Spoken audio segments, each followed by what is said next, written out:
Last week we talked about how we need to become that person. We need to embody that person that we want to become in order to break bad habits or in order to implement really good habits. We talked about the 3 levels. So it is your identity moving into the process and then into the outcome instead of the other way around. Now let's talk about how habits are actually formed in the first place. Now, as we know, habits are usually subconscious patterns of behavior that we've learned and we've ingrained into our lives over a period of time. We don't actually notice that we're doing them, we're so accustomed to it. It could be a bad habit such as picking up the TV remote as soon as you walk inside and sitting down. It could be something like a bad habit of eating chocolate or wanting something sweet in the evening after you finish dinner.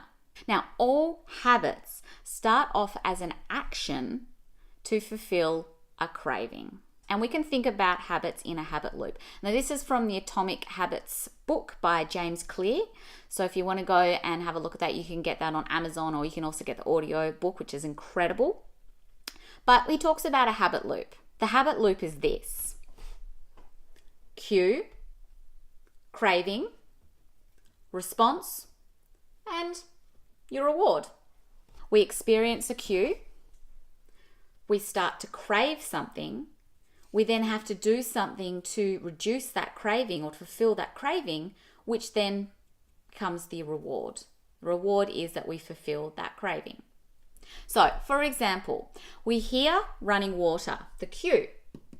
We start to crave going to the toilet or having a drink of water. Our response is to go to the toilet or have that glass of water. And our reward is we fulfilled the craving to go to the toilet or to drink some water. Now, let's have a look at a bad habit.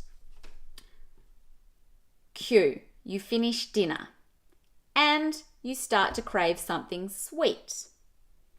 Your response is to go to the fridge or to the pantry and grab that chocolate bar and eat it. And your reward is that you've fulfilled that craving for something sweet.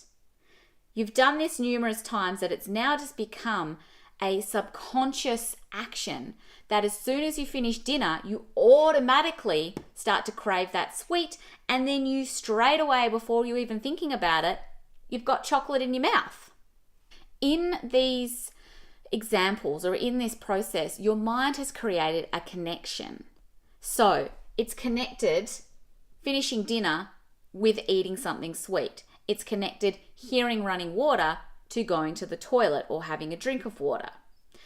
And let's take that another step further. The example that James Clear uses is you're walking down the street and you smell the donuts or you smell fresh pastry from the pastry store. There's your cue. You start to crave a pastry or a donut from that store. Your response is to go and buy that donut or pastry. And then your reward is you've fulfilled the craving for that donut or pastry by eating it. You therefore have made the connection that when you walk to work, you eat a pastry. Crazy, huh? Here's one that you could probably all relate to as well. You're sitting at your desk or you're at work and you look at the clock and it says 3:30.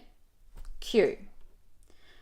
You start to crave something that will pick you up because you're feeling tired. Your response is to either walk into the kitchenette and go straight for the chocolate box or go down to the local coffee cart and grab a muffin and a coffee. That's your response. Your reward is you've fulfilled that craving for a pick-me-up by eating that chocolate, which gives you a sugar hit, or getting that muffin and that coffee, which gives you that hit of energy for a little bit as well. You have now made the connection between, or your mind has made the connection between 3:30 means eat chocolate, or 3:30 means eat a bad snack to pick you up. See how over time we've created these habit loops, we've created these habits, and we haven't even realized we've done it. In the next video, we're going to break down how we can change habits, how we can mold our habits and create better habits using this habit loop.